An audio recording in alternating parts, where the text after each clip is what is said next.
From season 1 episode 6, जिसकी शुरुआत में हम देख पाते हैं कि लास्ट एपिसोड में हुए कत्ल को अब बॉयड और कैनी मिलकर के दफना रहे थे। धीरे धीरे करके अब लाशों की गिनती बढ़ती जा रही थी, जिसके बाद सीन जेड पर शिफ्ट होता है, जो कि इस वक्त कार की बैटरीज को निकाल करके उस खराब रेडियो के साथ जोड़कर कुछ सिग्नल्स पाने की कोशिश करता है। वहीं हम जूली को देख पाते हैं, जो कि उस कॉलोनी हाउस के सामने खुदी हुई कब्रों को देख रही थी और उसे कहीं न कहीं इन कब्रों में अपने ही परिवार की लाशें दिखाई पड़ रही थी। जिसके बाद सीन शिफ्ट होता है पादरी खत्री पर, जो कि इस वक्त टाउन के बचे लोगों को उम्मीद की किरण दिखा रहे थे और बता रहे थे कि हर इंसान का कोई ना कोई कारण होता है इस धरती पर आने का। भगवान ने हम सभी को किसी न किसी रीजन की वजह से चुना है और हमारे यहाँ मौजूद होने के पीछे भी कोई वजह जरूर है। अपने पॉजिटिविटी की सारी बातें खत्म कर देने के बाद में जब सब लोग वहाँ से चले जाते हैं तो जूली आकर के पादरी से पूछती है कि आखिर हमने क्या पाप किए होंगे जिसकी वजह से हम यहाँ पर फंस चुके हैं। जहाँ पर पादरी का बताना था कि देखो, कई बार भगवान हमारी परीक्षा लेता है सिर्फ ये देखने के लिए कि क्या हम उसके द्वारा दी गई फ्यूचर वाली खुशी के लायक भी हैं या नहीं। तो बस ये समझ लो कि ये तुम्हारा इम्तिहान है, हमारा काम है अच्छे कर्म करना और फिर भगवान उसका फल हमें वक्त आने पर दे ही देगा। और जूली के चले जाने के बाद में पादरी अपने ही चर्च के नीचे बने सीक्रेट हाइड आउट पर पहुंचता है, जहाँ पर उसने एक बहुत बुरा काम कर रखा था। तो इस वक्त वो आकर के सीधा सैरा से मिलता है। लास्ट एपिसोड में खत्री ने बॉयड को ये बताया था कि नेथन का कत्ल कर देने के बाद में सैरा जंगल में भाग गई, मगर वो झूठ था। पादरी ने उसे यहाँ कब्जे में कर रखा था। मीनवाइल सीन बॉयड और कैनी पर शिफ्ट होता है। कैनी जो कि अपने पिता के चले जाने की वजह से पूरी तरीके से टूट चुका था और बॉयड जो कि खुद भी यहाँ से जाने वाला था, वो कैनी को कहता है कि देखो, मैं अब एक ऐसे रास्ते पर निकलने वाला हूँ जहाँ पर जाने के बाद शायद मैं वापस लौट करके ना पाऊँ। तो फिर मेरे बाद तो तुम ही हो यहाँ के शेरिफ, तो तुम्हें वो सारी चीजें सीखनी पड़ेगी जो कि मैंने कई सालों में यहाँ पर रहकर सीखी है। मगर कैनी को ये सारी बातें बकवास लग रही थी और वो बॉयड को यहाँ से जाने से मना कर देता है। वहीं पर सीन मैथ्यू फैमिली पर शिफ्ट होता है, जहाँ पर हम जिम को देख पाते हैं। तो बेसिकली जिम पेशे से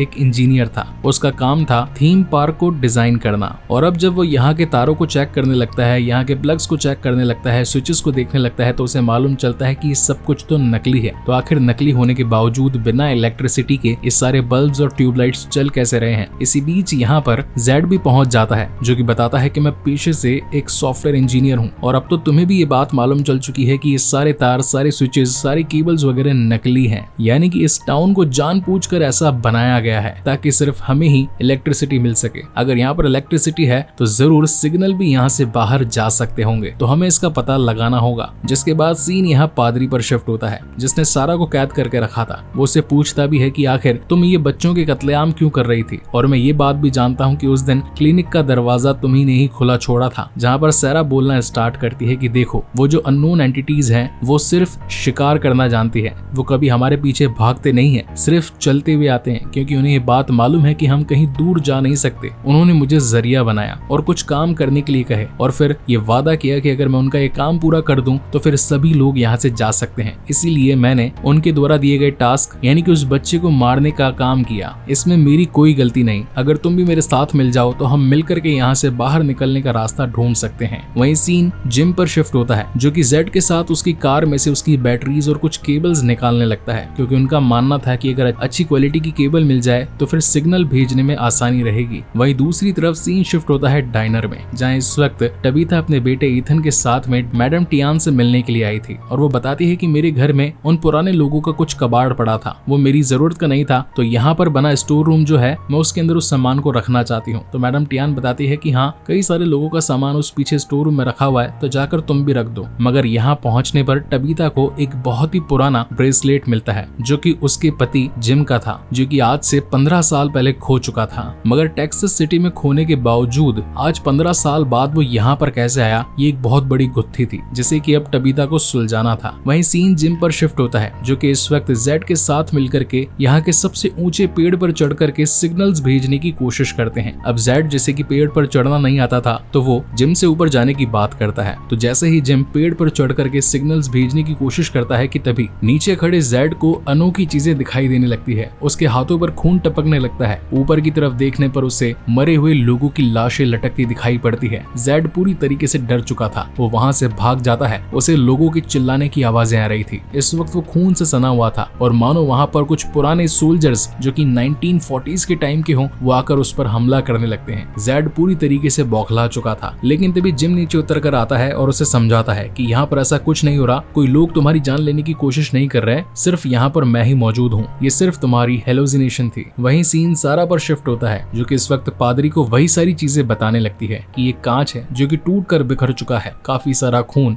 फैलने वाला है, बहुत सारी मौतें होने वाली है, एक दर्दनाक मंजर आएगा, वो शैतानी आत्माएं मुझसे कुछ बुरा काम करवाना चाहती है। जहाँ पर पादरी कहता है कि ठीक है, हाथ में पेंसिल पकड़ो, तुम्हारे पास में कागज दे रहा हूँ, जो भी वो आत्माएं तुमसे कह रही है बस इस पर लिख डालो। जिसके बाद वो आत्माएं सारा के शरीर में आकर उसे पेपर पर कुछ लिख करके देती है और अब पादरी इस गुत्थी को सुलझाने के लिए निकल पड़ता है। वहीं पर सीन जिम पर शिफ्ट होता है जो कि इस वक्त पेड़ से आए कुछ सिग्नल्स को ट्रैक करने की कोशिश करता है। अब उसे ये तो मालूम चल गया था कि रेडियो काम करता है, मगर इस वक्त इसके सिग्नल्स कमजोर हैं, इसे किसी और ऊंची जगह पर एस्टैब्लिश करना पड़ेगा ताकि और अच्छे तरीके से ये सिग्नल्स कैच कर पाए। वहीं जेड जो कि वहां से भाग चुका था वो आकर डाइनर में बैठ जाता है और मैडम टियान उसे खाना सर्व करती है। और अब जैसा कि टाउन सेरेमनी के अंदर जेड ने भी पत्थर चुना था तो उसे अब किसी के घर में रहना जरूरी था, तो मैडम टियान उसे अपने घर में रहने के लिए बोलती है। इस वक्त जेड वही चिन्ह बना रहा था जो कि उसे उस तहखाने में दिखा था। मैडम टियान उसे कहती है कि यही चिन्ह तो मैंने अपने स्टोर रूम में पढ़ी किताब में भी देखा था, चलो आकर तुम्हें दिखाती हूँ। जिसके बाद वो जेड को अपने उस स्टोर रूम में ले जाती है और कई कुछ सामान चेकआउट करने पर उसे वो किताब में मिल जाती है जहाँ पर किसी और शख्स ने भी सेम ऐसे ही चिन्ह बना रखे थे, यानी कि ये चिन्ह एक तरीके से एक चाबी था यहाँ से निकलने के लिए। वहीं सीन बॉयड पर शिफ्ट होता है जो कि इस वक्त अपने कुछ कपड़े संभाल रहा था क्योंकि उसे लग रहा था कि कैनी की हालत बहुत ज्यादा खराब है, उसे जाकर उससे बातचीत करनी चाहिए। तो वो सीधा कैनी के पास पहुंच जाता है जो कि इस वक्त उस काटे गए पेड़ की लकड़ियों को काट काट कर ठीक से शेप देकर शतरंज की गोटियां बना रहा था। एक तरीके से देखा जाए तो बॉयड के पास उसका बेटा नहीं था, वहीं कैनी के पास उसका बाप नहीं था, तो ये दोनों ही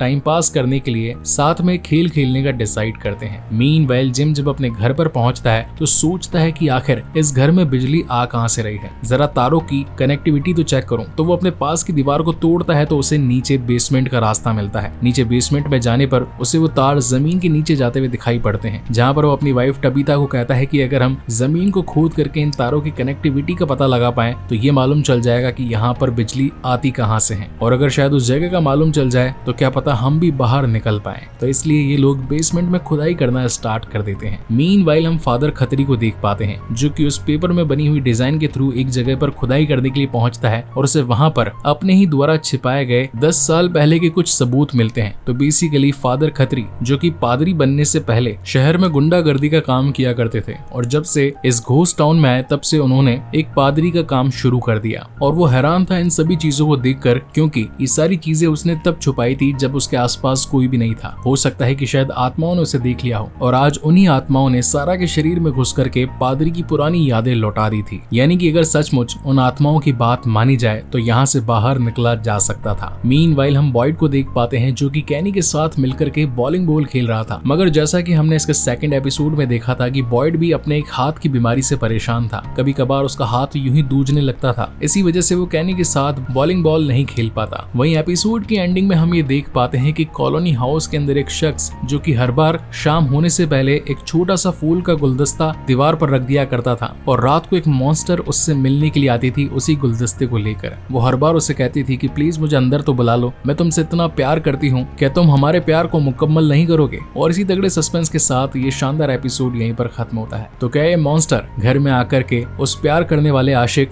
इंक्लूडिंग उन सभी कॉलोनी हाउस के लोगों को मार देगा? और क्या बॉयड की हाथ दूजने वाली बीमारी कभी ठीक हो पाएगी? क्या सारा ने जो उन आत्माओं के साथ सौदा किया था तो क्या आत्माएं उन्हें बाहर निकलने जाने का कोई रास्ता बताएगी? और या फिर जिम जो कि अपने घर के बेसमेंट में खुदाई चालू कर चुका था उसे इलेक्ट्रिसिटी का पता लग पाएगा? इन सभी सवालों के जवाब तो आपको नेक्स्ट एपिसोड में ही मिलेंगे जो कि जल्द ही आने वाला है। सो तब तक के लिए keep watching and stay safe and thank you so much guys for watching this video. जाते जाते प्लीज सब्सक्राइब जरूर करते जाइएगा क्योंकि ऐसे वीडियोस बनाने में हमें बहुत मेहनत लगती है। मिलते हैं अगले वीडियो में।